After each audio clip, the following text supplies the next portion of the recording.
The developers for Dune Awakening have just announced their roadmap, where they cover what they plan for the future up until this time next year. Of course, things are still open to change, but it's good to see what they're actually working on and the update cadence. How often can we expect new updates and what kind of things? You can see the roadmap right here, and the devs have written up a bit of a letter to accompany it and explain and give more details. I'm very happy to note they will actually be adding a storage container for the carrier, most likely making it a ton easier to transition between the deep desert and Haga Basin every week. They'll be adjusting that crazy weight of cobalt paste, bringing a better system for vehicle recovery. Say it got bugged and you lost it. Just happened to me. In hindsight, I should have dismantled it before leaving, but I didn't think I could actually leave that easily.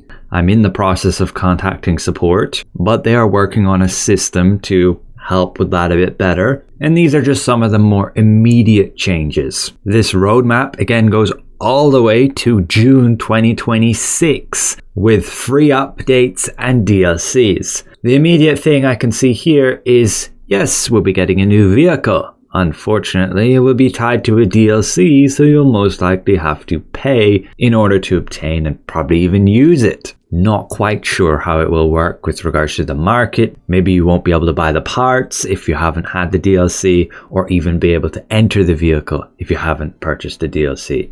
In all likelihood, the new vehicle will be the tank. We can already see destroyed structures in Haga Basin. I believe you can also find it in Aragon. It was also showcased here in some of their trailers. You can see it coming over the ridge. It's got like a minigun. So it's very likely we'll see it as the new vehicle. But who knows, we could be surprised with something else.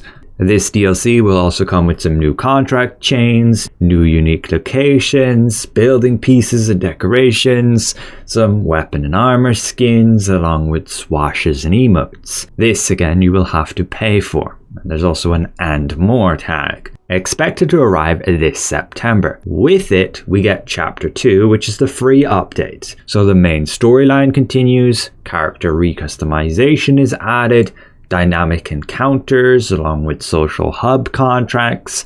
Those dynamic encounters, I'm intrigued what they will involve.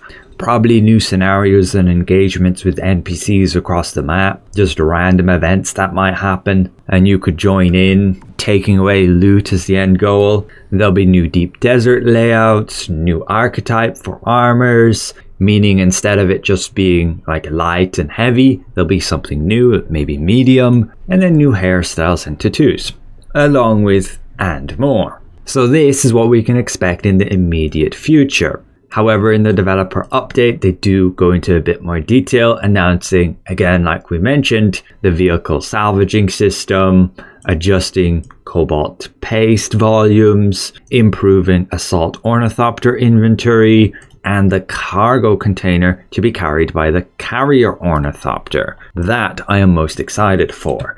Again, it should help a lot with the end game, where you can put all those materials in the container and then use the carrier to transport it, hopefully between maps. Otherwise, you can simply just use still your sand crawler as your storage inventory and transport items around like some of us are already doing. But the issue is you can't carry the vehicle across maps. So you have to offload everything and take multiple trips between the world maps, which is really annoying.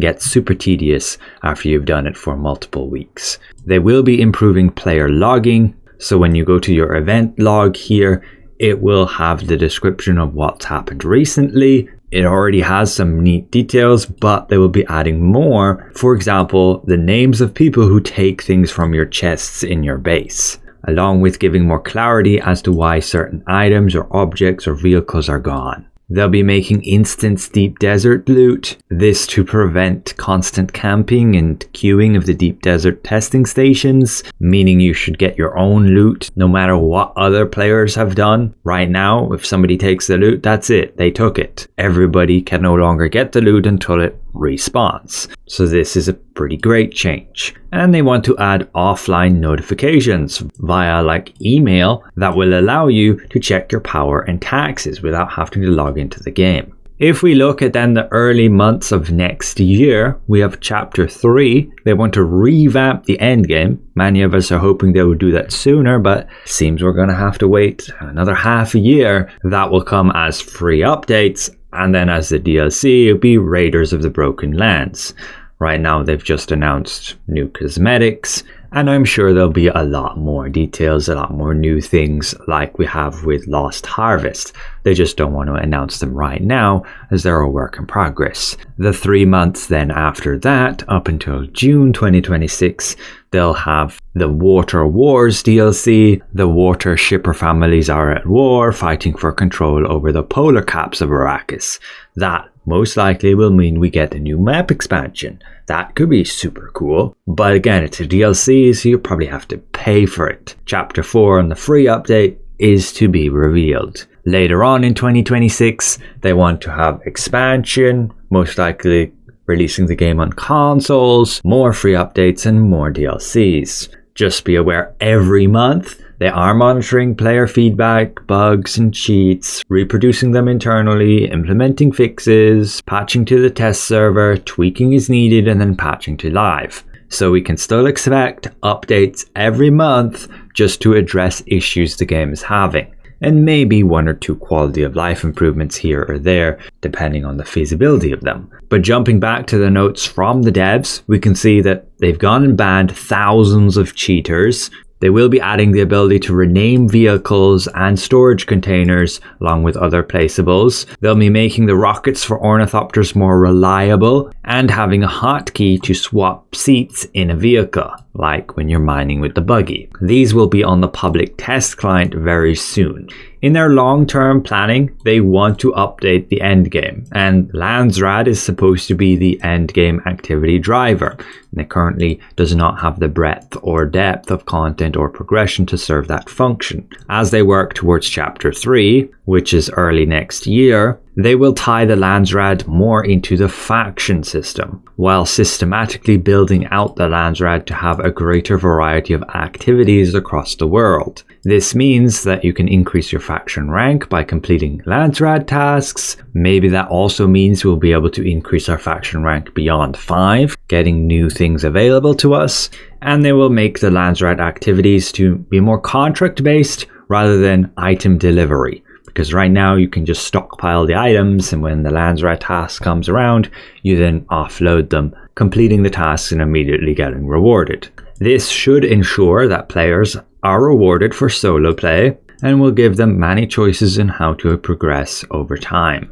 As for planned activities, they have plenty in mind. Things like assassinations, treasure maps, races, construction challenges, duels, faction versus faction, improving control points, scavenger hunts, and temporary and crafting challenges, etc. None of them promised, but things that they are looking at and the feasibilities to add to the game. Over time, they'll be fleshing out the overworld map and very likely spawning in new maps as required. They also intend to transition the Deep Desert back towards its original intention, a sandbox area where players can compete for control of spice. They want to continue to iterate on the Deep Desert, adding no-fly zones to enforce ground combat, adding more layouts with more variety and challenge, and ensuring that there is clear progression. This most likely means that they want to go back on the PvE area of the Deep Desert at some point. Hopefully this is by the time they have added alternative content for PvE enjoyers. So then, yes, those of you PvP enthusiasts will get back your full PvP map as the Deep Desert.